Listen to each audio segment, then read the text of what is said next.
Saya akan membacakan Nehemia pasal 2.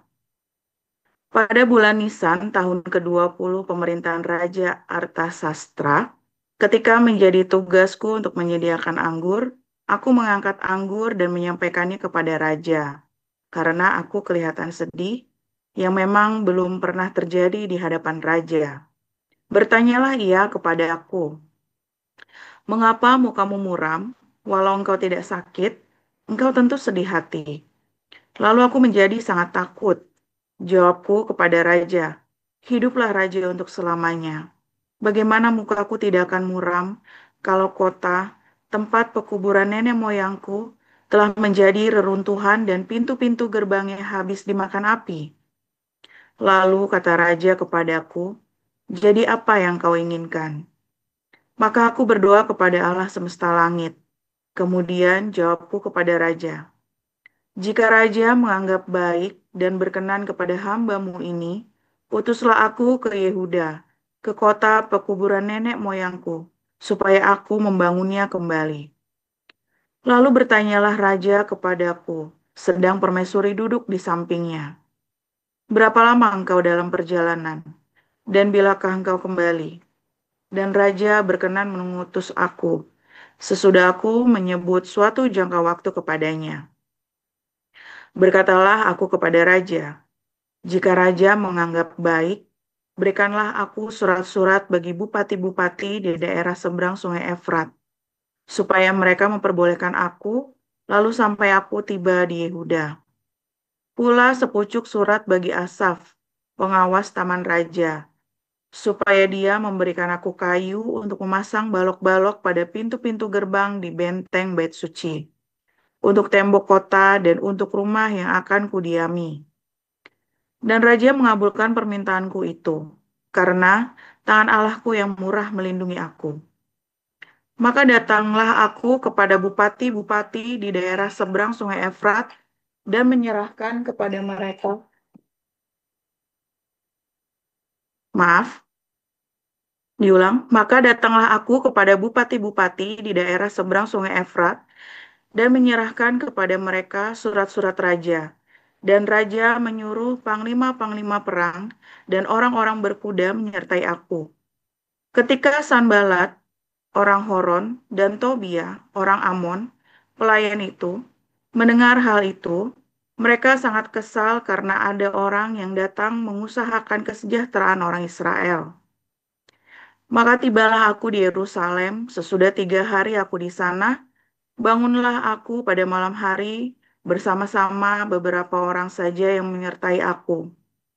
Aku tidak memberitahukan kepada siapapun rencana yang akan kulakukan untuk Yerusalem, yang diberikan Allahku dalam hatiku. Juga tak ada lain binatang kepadaku kecuali yang kutunggangi. Demikian pada malam hari aku keluar melalui pintu gerbang Lebak ke jurusan mata air Ular Naga dan pintu gerbang Sampah. Aku menyelidiki dengan seksama tembok-tembok Yerusalem yang telah terbongkar dan pintu-pintu gerbangnya yang habis dimakan api. Lalu aku meneruskan perjalananku ke pintu gerbang mata air dan ke kolam raja, karena binatang yang kutunggangi tidak dapat lalu di tempat itu. Aku naik ke atas melalui wadi pada malam hari dan menyelidiki dengan seksama tembok itu. Kemudian aku kembali, lalu masuk melalui pintu gerbang Lebak. Demikianlah aku pulang. Para penguasa tidak tahu kemana aku telah pergi dan apa yang telah kulakukan. Karena sampai kini aku belum memberitahukan apa-apa kepada orang Yahudi, baik kepada para imam maupun kepada para pemuka, kepada para penguasa dan para petugas lainnya. Berkatalah aku kepada mereka, "Kamu lihat kemalangan yang kita alami, yakni Yerusalem telah menjadi reruntuhan dan pintu-pintu gerbangnya telah terbakar. Mari kita bangun kembali tembok Yerusalem, supaya kita tidak lagi dicela." Ketika ku beritahukan kepada mereka betapa murahnya tangan Allahku yang melindungi aku dan juga apa yang dikatakan raja kepadaku, berkatalah mereka, "Kami siap untuk membangun." Dan dengan sekuat tenaga mereka mulai melakukan pekerjaan yang baik itu. Ketika Sanbalat, orang Horon, dan Tobia, orang Amon, pelayan itu, dan Geshem, orang Arab, mendengar itu, mereka mengolok-olokkan dan menghina kami. Kata mereka, apa yang kamu lakukan itu? Apa kamu mau berontak terhadap raja? Aku menjawab mereka, kataku, Allah semesta langit, dialah yang membuat kami berhasil. Kami, hamba-hambanya, telah siap untuk membangun. Tetapi kamu tak punya bagian atau hak dan tidak akan diingat di Yerusalem. Demikian.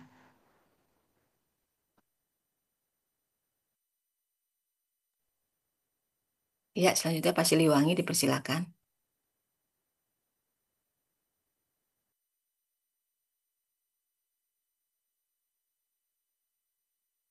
Kemudian kami lanjutkan Wahyu 1 ayat 1 sampai 19.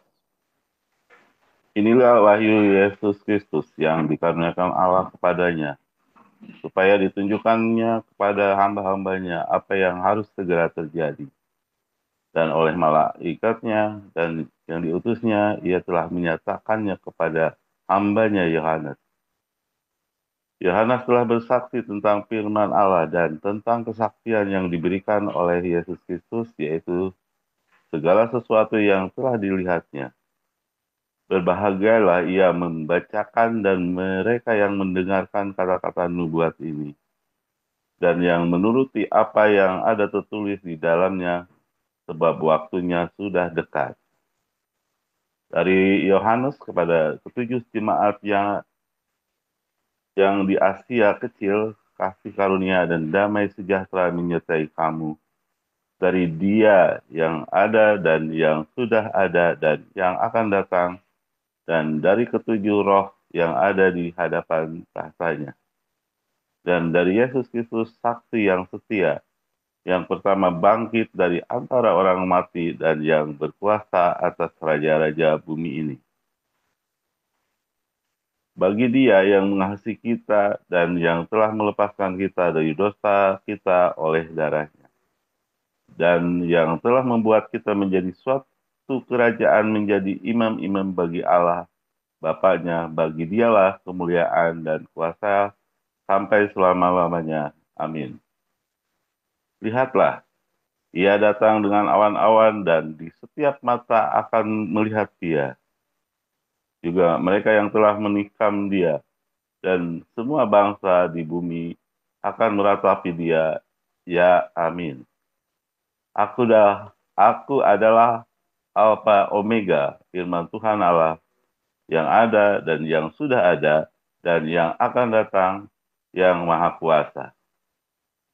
Aku, Yohanes, saudara dan sekutumu dalam kesusahan, dalam kerajaan dan dalam ketekunan menantikan Yesus, berada di pulau yang bernama Patmos, oleh karena firman Allah dan kesaksian yang diberikan oleh Yesus. Pada hari Tuhan aku dikuasai oleh Maaf, roh. maaf Pak Siliwangi. Pembacaannya Wahyu 11 ayat 1 sampai dengan 19. Oh, hari 11. Bentar. Wahyu 1, Wahyu 9, Wahyu 11, Wahyu 11 ayat 1 sampai dengan 19. Hari 11 ya. Wahyu Baik. 11 iya. Kemudian diberikanlah kepadaku sebatang bulu seperti tongkat pengukur rupanya, dengan kata-kata yang berikut. Bangunlah dan pukullah bait suci Allah dan mesbah dan mereka yang beribadah di dalamnya. Tetapi kecualikan pelantaran bait suci yang di sebelah luar, dengan janganlah engkau mengukurnya, karena ia telah diberikan kepada bangsa-bangsa lain, dan mereka akan menginjak-injak kota suci 42 bulan lamanya. Dan aku akan memberi tugas kepada dua saksiku, supaya mereka bernubuat sambil berkabung, 1260 hari lamanya. Maka adalah kedua pohon zaitun dan kedua kaki dian yang berdiri di hadapan Tuhan semesta alam. Dan jikalau ada orang yang berhendak menyakiti mereka, keluarlah api dari mulut mereka, menghanguskan semua musuh mereka. Dan jikalau ada orang yang hendak menyakiti mereka, maka orang itu harus mati secara itu. Mereka mempunyai kuasa penutup langit, supaya jangan turun hujan selama mereka bernubuat. Dan mereka mempunyai kuasa atas segala air untuk mengubahnya menjadi darah, dan untuk memukul kami dengan segala jenis malapetaka setiap kali mereka menghendakinya. Dan apabila mereka telah menyelesaikan kesaksian mereka, maka binatang yang muncul dari jurang maut akan memerangi mereka dan mengalahkan serta membunuh mereka. Dan mayat mereka akan terletak di atas jalan raya kota besar, yang secara rohani disebut Sodom dan Mesir, di mana juga Tuhan mereka disalibkan. Dan orang-orang dari segala bangsa dan suku dan bahasa dan kaum melihat mayat mereka 3,5 hari lamanya, dan orang-orang itu tidak memperbolehkan mayat mereka dikuburkan. Dan mereka yang diam di atas bumi bergembira dan bersukacita atas mereka itu, dan berpesta dan saling mengirim hadiah, karena kedua nabi itu telah merupakan siksaan bagi semua orang yang diam di atas bumi. 3,5 hari kemudian masuklah roh kehidupan dari Allah ke dalam mereka, sehingga mereka bangkit, dan semua orang yang melihat mereka menjadi sangat takut. Dan orang-orang itu mendengar suatu suara yang nyaring dari sorga berkata kepada mereka, naiklah kemari. Lalu naiklah mereka ke langit, diselubungi awan, disaksikan oleh musuh-musuh mereka.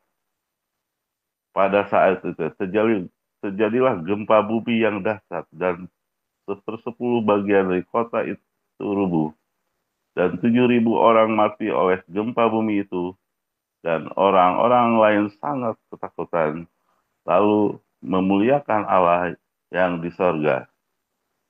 Celaka yang kedua sudah lewat. Lihatlah, celaka yang ketiga segera menyusul.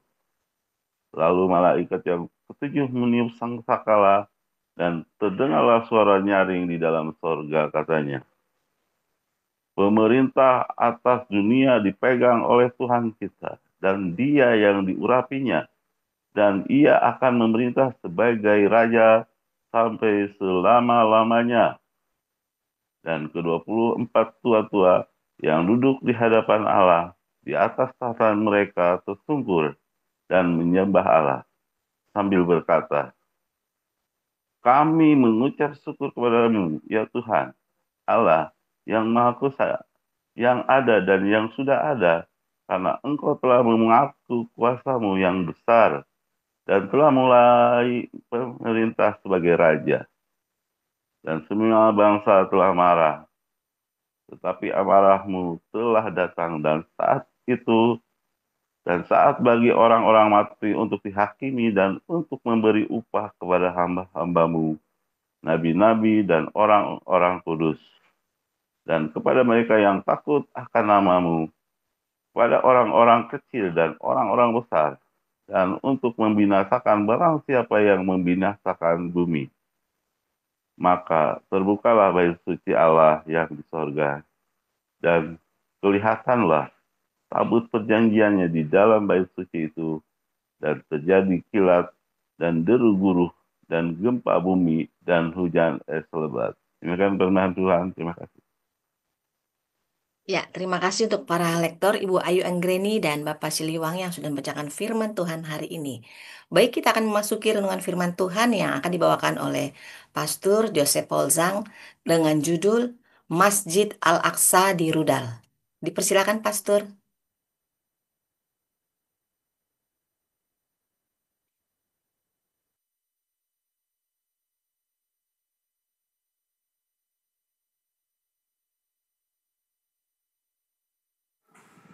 Oke, terima kasih. Salah tadi Bu Ana, nggak di reclaim host dulu.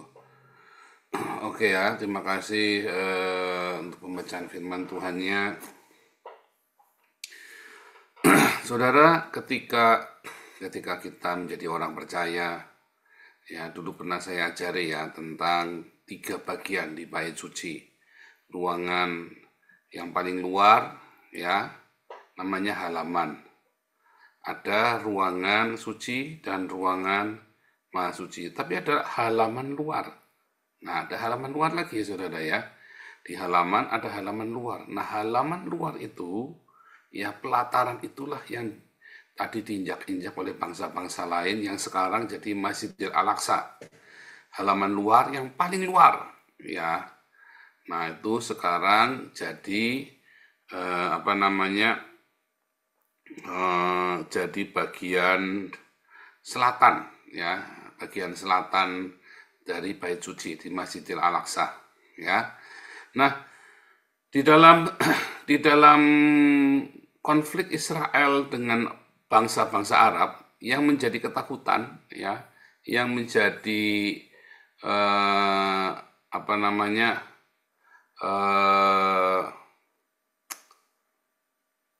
tuduhan kepada Israel ini, bagi orang-orang Islam itu kepada orang Israel, tuduhannya adalah nanti Israel akan menghancurkan Al-Aqsa, saudara. Ya, orang-orang Islam ini selalu memfitnah orang Yahudi akan menghancurkan Al-Aqsa. Ya, mengapa? Karena dianggap orang Yahudi ini benci dengan Islam. Padahal enggak, saudara ya. Orang Yahudi dan orang Kristen itu tidak pernah membenci Islam karena nggak ada urusannya. Tetapi orang Islamlah yang memulai konflik, ya, dengan orang-orang Kristen dengan orang-orang Yahudi, ya. Nah, itu di dalam Hagios Bible College kita ajarkan ya, saudara, konflik-konflik ini kita ajarkan ya, banyak sekali tentang konflik-konflik, ya, sejarah konflik Islam Kristen Yahudi, ya. Kita tuh ada banyak belajar nanti di Hagios Bible College, ya. Nanti masuk daftar Hagios Bible College angkatan keempat bulan Januari dan juga Master of Arts, ya, S2-nya juga bulan Januari ya. Teman-teman yang sudah selesai Hagios Bible College angkatan pertama, sudah tahun ketiga, Januari boleh ikut yang S2 ya, yang Master of Arts-nya. Kita banyak sekali, kita semua ya, yang saya kuliah di Haifa, saya share semua nanti. Luar biasa, saudara ya, yang kalau Anda mengerti, aduh, Jewish study, ya, Anda kalau mengerti Jewish study, Anda belajar Jewish study, Anda kan terbuka pikirannya ya, saudara ya. Itulah sebabnya banyak orang Kristen di Indonesia yang anti Israel atau di seluruh dunia karena mereka tidak mengerti, ya. Apakah kita perlu fanatik dengan Israel? Nggak perlu juga. Kita kan juga nggak sok-sokan Israel Yahudi juga kan, kita biasa aja. Cuman harus mengerti ya bahwa asal muasal kita ini adalah sekte dari agama Yahudi. Nanti Anda mengerti. Nah, sekarang kita balik, saudara ya. Orang Kristen dengan orang Yahudi ini adalah dua saksi Allah, ya. Orang Kristen dan orang Yahudi adalah dua saksi Allah. Ya, di dalam Roma 11 dikatakan pohon zaitun. Kita ini adalah pohon zaitun liar. Orang Yahudi adalah pohon zaitun yang sejati, pohon zaitun yang asli. Pohon zaitun sejati adalah Yesus tentunya ya. Dan kita dicangkokkan kepada pohon zaitun yang sejati ini, ya, saudara ya. Sebentar, ini saya ada sesuatu yang kurang pas ini. Nah, ini ada pasnya. Jadi kita ini dicangkokkan kepada pohon zaitun yang sejati, ya. Pohon zaitun yaitu Yesus Kristus. Pohon zaitun yang asli, ya, adalah orang Yahudi. Kita adalah pohon zaitun liar yang dicangkokkan, ya. Nah, banyak orang mengatakan bahwa dua saksi Allah Musa, Elia Henok, Musa atau Henok dan sebagainya. Salah, saudara. Salah, saya katakan salah, bukannya salah, bukan oh ini kan cuma enggak, salah, ya. Salah karena tidak ada pasalnya, tidak ada buktinya. Ya hanya cocokmologi. Tetapi kalau bilang siapakah pohon zaitun dan kaki Dian, sudah jelas dikatakan jelas di dalam Roma 11 Zakaria 4. Ya. Jadi kita tahu bahwa itu adalah orang Yahudi dengan orang Kristen. Nah, lalu di dalam Roma 11 itu lagi dalam Ibrani 11 tadi diceritakan tentang halaman bait suci, saudara ya. Halaman luar, pelataran bagian luar, sebelah luarnya, yang yang kemudian diukur untuk dibiarkan diinjak-injak, ya, diinjak-injak oleh bangsa lain, yaitu siapa, saudara? Bangsa-bangsa lain. Islam itu adalah bangsa-bangsa lain, saudara ya. Karena seluruh bangsa, kalau dia diislamkan, maka dia jadi Arab, saudara. Termasuk Mesir, termasuk Syria, termasuk Yaman, termasuk Somalia, ya, Maroko. Maka mereka jadi Arab dan mereka berbahasa Arab. Sebetulnya Ottoman Turki juga dulu berbahasa Arab, saudara ya. Kemudian belakangan terjadi nasionalisme, mereka nggak mau ya. Bahkan Al-Azan aja diterjemahkan dalam bahasa Turki ya. Itu sudah begitu. Sorry. Nah, sekarang kita bicara tentang bait suci, saudara ya. Saudara, kita ini adalah bait suci. Anda dan saya, orang Yahudi dengan orang Kristen sepakat bahwa kita ini adalah bait suci, bukan bangunannya, saudara. Bukan bangunannya, tapi kita adalah bait suci. Kita adalah sebuah bangunan bait suci. Ya, pikiran kita ya adalah imamnya. Ya, akal budi kita adalah imam dari bait suci itu. Lalu daging kita adalah korban persembahannya. Ya. Nah, Roh Allah berdiam di dalam bait suci ini. Ya, baik orang Kristen, orang Yahudi sepakat dengan hal yang sama, ya. Sudah kita jelaskan berkali-kali di dalam Kabat, di dalam 1 Korintus 6 juga dikatakan hal yang sama, ya, bahwa kita adalah bait suci, ya. Jadi karena Anda mengerti kita ini bait suci, orang Yahudi juga sama bahwa kita adalah bait suci. Tetapi orang Islam tidak mengerti itu bait suci. Bait suci itu ya Mekah, Baitul Muqaddis itu ya, Muqaddis ya, ala Masjid Al-Aqsa itu bait suci. Nah, bagi orang-orang Yahudi, bait sucinya adalah kita. Jadi orang Yahudi adalah bait suci, orang Kristen adalah bait suci. Ketika orang Yahudi berkata mereka adalah saksi, ya kan? Maka kita orang Kristen juga berkata kita adalah saksi Allah. Orang Islam juga berkata mereka saksi. Ya, cuman bersaksinya mereka kan beda dengan bersaksinya kita. Ya, kalau bersaksinya orang Islam, aku bersaksi, saksi dusta. Kalau kita orang Kristen dengan orang Yahudi, kita menyaksikan bahwa Yehova ya sungguh juru selamat kita. Ya, itu kesaksian kita, pengakuan Yehova adalah juru selamat. Ya kan? Nah, kemudian dari dari kesaksian ini ya dua saksi Allah ini bukan cuma mengaku-ngaku Tuhan bukan, tetapi kita menjadi berkat, saudara. Orang Yahudi dan orang Kristen hidupnya harus menjadi berkat.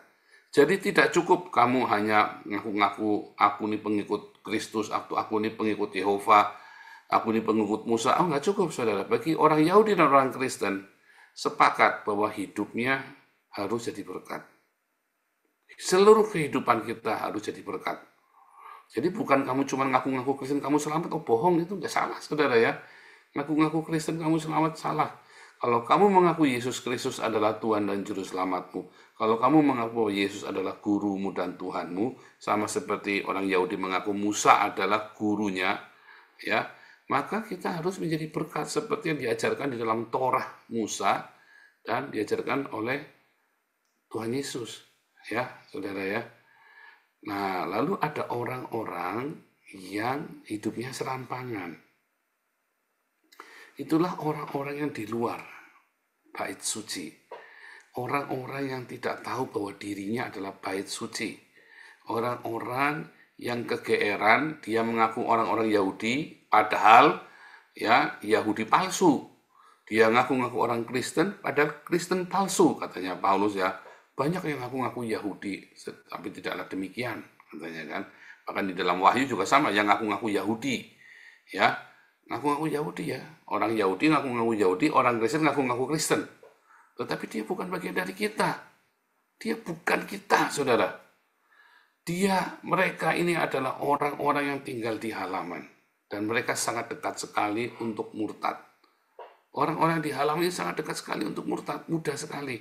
Kenapa mereka tidak mengerti konsep bait suci? Mereka tidak kepenuhan roh dari Yehova, dari Yesus Kristus. Ya, mereka tidak kepenuhan rohnya Yehova atau rohnya Yesus Kristus.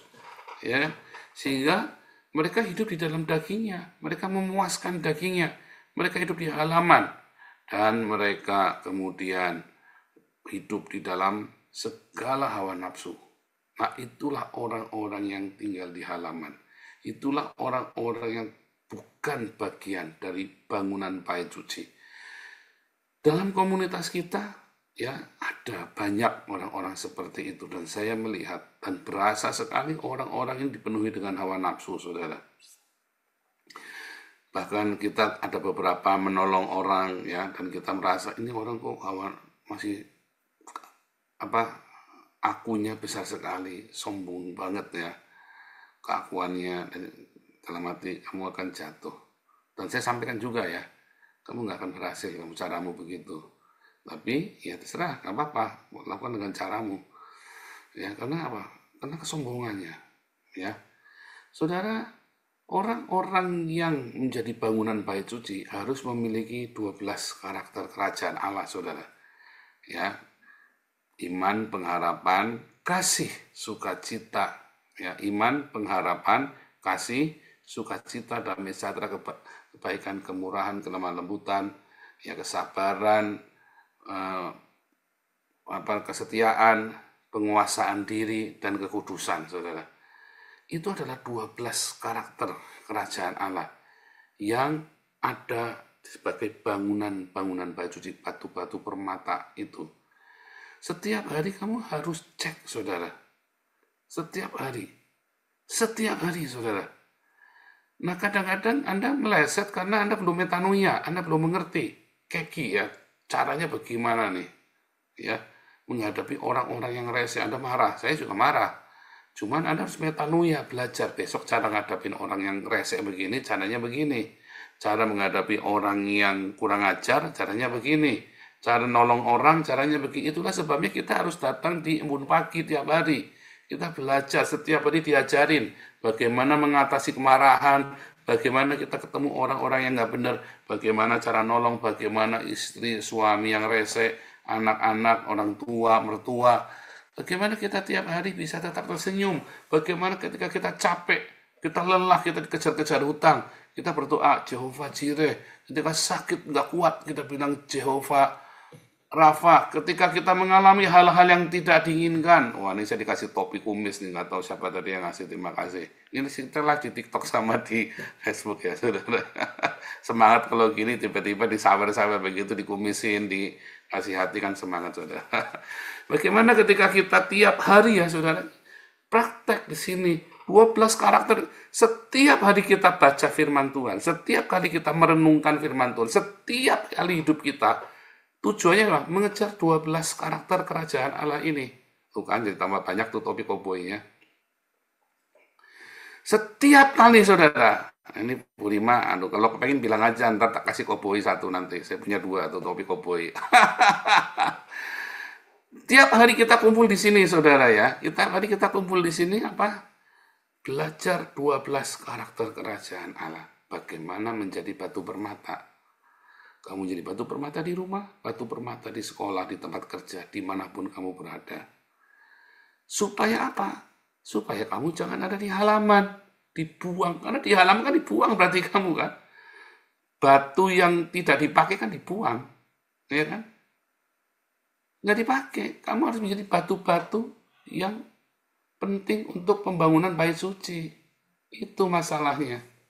Ya, dan masalahnya banyak sekali kita tidak memahami, tidak mengerti bahwa bagaimana caranya kita menjadi batu-batu di dalam kerajaan Allah. Nah, saudara, Orang-orang yang di halaman ini maka akan bertengkar, bertempur satu sama lain, ribut, nggak orang Kristen, nggak orang Islam, saudara. Ya, perang salib itu orang Kristennya compong, wong Islamnya compong, saudara. Wong edan ketemu wong kentir. Perang salib itu wong edan ketemu wong kentir, saudara ya. Makanya perang, bunuh-bunuhan, perang salib itu. Jadi dua-duanya nggak benar, dua-duanya. Yang satunya hidupnya dengan hawa nafsu, ya orang Islamnya jelas memang agama hawa nafsu. Orang Kristennya hidup di dalam hawa nafsu. Karena mereka mengejar, manipulasi dengan ritual-ritual kan. Orang kalau hidupnya dalam ritual-ritual itu lama-lama kamu terjebak dalam perang salib, saudara. Ya, kamu lihat ya apologet TikTok itu ya, yang mulai halal darah mereka saling, bahkan sesama orang Kristen aja tega saling lapor ke polisi, saling mengkhianati kan, orang Trinitas, orang Oneness itu. Kenapa? Karena mereka tidak menginjil dengan rohnya, mereka menginjil dengan hawa nafsunya. Mereka tidak sedang memberitakan Injil, tapi sedang sport otak. Apalagi sport otak, enggak lagi cari donasi, saudara, dari TikTok. Ya kan, duitnya banyak kan dari TikTok kan. Ya kan? Saya dari YouTube aja bisa dapat 10 juta. Ya kalau sekarang enggak ya, paling, oh iya, saya dari YouTube masih 10 juta rupiah loh. Sekarang kan cuma tinggal 500 euro. Dulu saya bisa dapat 1.500 euro, saudara ya, waktu kita ramai sekali ya. Sekarang paling cuma 500 euro. 500 euro aja 10 juta loh sebulan. Masih. Iya kan? Banyak ya. Nah, dari TikTok, waktu saya aktif, saya dapat 300 dulu ya. Sekarang sibuk sekali saya. Nah itu saudara ya. Jadi memang saudara, kita ini semua ini memang hidup di dalam satu kepayahan, saudara ya. Kita ini payah semuanya. Orang-orang Kristennya nggak berbuah, tetapi sport otak. Ya, nah itulah ya yang menyebabkan nanti perang salib, yang menyebabkan bikin kita musuhan. Karena kamu tinggal di halaman, ya, kamu tinggal di halaman bareng-bareng sama orang Islam, sehingga otak kamu juga jahat pemikirannya. Tidak memikirkan bagaimana membangun bait suci, tapi kamu memikirkannya apa? Membangun kerajaanmu sendiri. Kamu tidak punya kerajaan Allah, tapi kamu bikin kerajaanmu sendiri di TikTok, di YouTube, di dalam hidupmu sendiri, di gerejamu. Saya malah dituduh bikin kerajaan sendiri, saudara. Nah itu tadi ya, saya malah dituduh sama orang bikin kerajaan sendiri, coba. Padahal yang nuduh saya, ya orangnya nggak jelas juga, itu tadi ya. Mungkin Menara Babel gundulmu pengen, saudara. Ya biasa ya. Kalau saya bikin Menara Babel, duitnya tak ambil semua buat saya, saudara. Ngapain saya bagi-bagi sama kalian? Iya kan? Iya kan? Ngapain saya bagi-bagi kalian bikin Menara Babel? Mendingan buat saya pesta pora di sini kayak Rudi Yohanes, duitnya dijak semua, duit panti asuhan jadi panti anak terang, jadi panti anak terong ya kan? Daripada membina anak-anak, mendingan membina janda-janda kan, kata Rudi Yohanes kan. Kan begitu. Nah, kita enggak, saudara ya, kita berusaha sedemikian rupa. Apa yang bisa saya berikan kepada kalian, saya berikan. Ya, setiap hari kita belajar, saudara. Makanya setiap hari kamu harus punya 12 karakter kerajaan Allah. Tiap hari dicek setiap hari, saudara. Ya, sebab kalau kamu tidak melakukan itu, kamu nanti akan menjadi bagian dari kerajaanmu sendiri. Kamu tidak hidup kudus, kamu sembunyikan kenajisanmu, dan kamu membuat bentengmu sendiri, saudara. Kamu punya kamar sendiri. Tuhan, semuanya kuberikan kepadamu, kecuali ini Tuhan, ini ero. Kecuali ini Tuhan, saya homo. Kecuali ini Tuhan, saya misalnya suka sodomi. Ya, kecuali ini Tuhan, apa tamak, kamu suka harta, kamu nggak suka berbagi. Kecuali yang ini Tuhan. Semuanya kuberikan padamu kecuali yang ini. Nggak bisa, saudara. Nggak bisa, kecuali anakku nih Tuhan. Ini anakku kesayangan, dia harus jadi doktor, profesor, kompresor, karburator bocor, misalnya, saudara. Nggak mau diserahkan sama Tuhan. Ya kan, kecuali yang ini. Kamu nyesel, kamu nggak mau didik dia di dalam Tuhan, kamu mau didik dia dengan caramu sendiri. Kayak Daud kan. Kamu pikir Salomo itu orang baik, saudara. Tuhan bilang sama Daud, kasih dia nama Yedijah, artinya yang dikasih oleh Yedijah, oleh Yehova. Yang dikasih oleh Yehova, saudara. Tapi nggak mau Daud. Karena kalau dikasih Yehova kan, tarung sama serigala, sama singa, sama beruang, sama Goliat, diuber-uber mertua, ya kan, pura-pura edan dengan orang Filistin. Wah, dikasih Tuhan itu begitu, saudara. Ya kan, hidupmu diproses kan, dibentukkan dengan tiang awan, tiang apimu kan. Tetapi yang salom-salom saja. Akhirnya Salomo di hari tuanya ya penjahat kelamin, saudara. Salomo itu penjahat kelamin, saudara. Dan bikin orang Israel murtad. Ya kan? Kamu pikir Salomo itu orang baik-baik saja, saudara. Tuhan Yesus saja menghina Salomo dalam segala keindahannya, tidak berpakaian seindah bunga bakung di ladang. Nggak ada artinya, nol. Karena kamu ingin mendidik anakmu dengan caramu sendiri. Kamu tidak mau serahkan sama Tuhan. Kamu rahasiakan, enggak, Tuhan yang ini punya aku. Nggak mau diajar tiap hari firman Tuhan. Diajari tiap hari untuk takut akan Tuhan. Belajar dengar firman Tuhan. Belajar hidup di dalam kekudusan. Diajari, enggak, nanti tersinggung. Nanti kan dia tahu sendiri. Nanti kalau sudah besar bisa milih agama sendiri. Bablas kawin sama orang Islam, sudah digondol sama itu pocong. Pocong itu kan tutupan semua kan. Ya kan, nyesel kan kamu sekarang anaknya kawin sama orang Islam karena dari kecil kamu tidak dididik. Katanya, nanti kan bisa sendiri. Harusnya dari kecil kamu ajari sekolah minggu. Ya, kamu ajari sendiri, bukan orang lain yang ajari. Kamu sendiri yang ngajarin, saudara. Ajari anakmu firman Tuhan, ajari anakmu semua yang dari surga, saudara. Kamu sendiri yang ngajarin, bukan orang lain. Kamu bilang, nanti kalau besar sudah milih sendiri, akhirnya kawin sama pocong, mampus kamu. Ya kan? Mampus, kawin sama pocong, dipocongi, saudara, matinya, saudara. Ya kan? Selesai sudah hidupmu.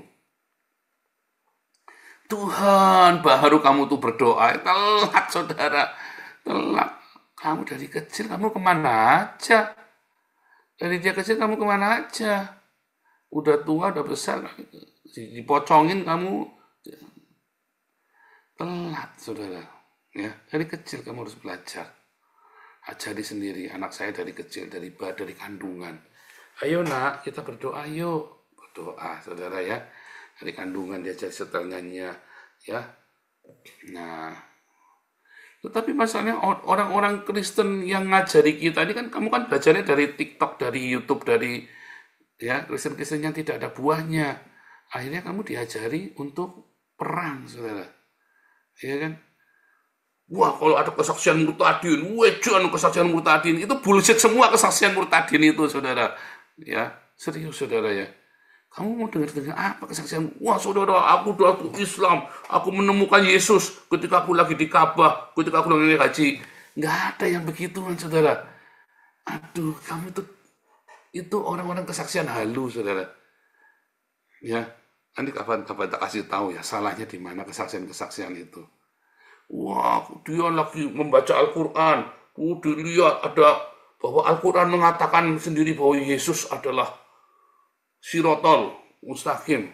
Iya, tapi Al-Quran juga mengatakan bahwa Yesus itu manusia biasa dan tidak disalib. Artinya, kamu ini lagi halu, saudara. Kamu mau membenarkan Yesus dengan ngajari murtadin ini kan begitu kesaksiannya kan. Mencoba mengendorse Yesus dengan perkataannya Muhammad, kan goblok ini orang, murtad ini. Makanya hati-hati, saudara. Akhirnya kamu semua langsung begitu. Saudara, saya ini mengkritik Islam banyak, saudara. Tapi saya cukup sehat untuk saya mengerti, saudara. Dan saya tidak selalu, dan 90% saya tidak mengiyakan kesaksian. Makanya kamu lihat ya, kita ini jarang sekali ada murtadin, saya suruh kesaksian di sini untuk mengendorse Yesus dengan Al-Quran, saudara. Lalu saya stop. Ya, dari 5 tahun yang lalu saya kesaksian. Dari 5 tahun yang lalu kita mulai komunitas kita. Paulus bilang, orang baru jangan melayani, jangan khotbah dulu, jangan mengajar. Lah kamu ada orang baru, kamu ya, makanya saya tidak banyak mengendorse. 1-2 kita lolos saya diamkan, tapi tidak selalu saya endorse, saya selalu ini kan orang-orang yang sudah berbuah. Akhirnya kamu diajari dengan segala macam itu tadi ya, murtadin yang begituan. Kalau saya mah nggak boleh di sini ya, dilarang. Ya, harus berbuah. Ada 12 karakter Kristus. Dari 12 karakter Kristus itulah kesaksianmu yang sejati, saudara. Bukan kamu nyelek-nyelekin Islam. Kalau saya mengatakan kritik terhadap Islam, itu bukan lagi bersaksi. Saya lagi marah dengan ketidakadilan. Ya, itu beda. Ketika saya bersaksi, saya bersaksi. Bersaksi itu ya adalah menyatakan cintanya Tuhan Yesus. Bersaksi itu adalah menyatakan 12 karakter kerajaan Allah. Bersaksi itu bukan kamu nyelek-nyelekin Islam, itu bukan bersaksi, saudara. Kamu harus jujur. Ya, kamu ketika menjelek-jelekan Islam itu kamu bukan lagi bersaksi, saudara.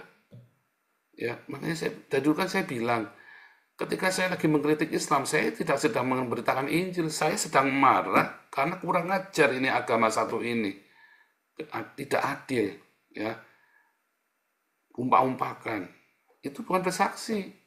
Ketika saya bersaksi, saya cerita bagaimana saya menghadapi krisis saya, ketika saya bangkrut, ketika saya difitnah, ketika hidup saya kasih teladan ke Anda ketika saya difitnah, katanya duduk pakai duit lah segala macam, ya.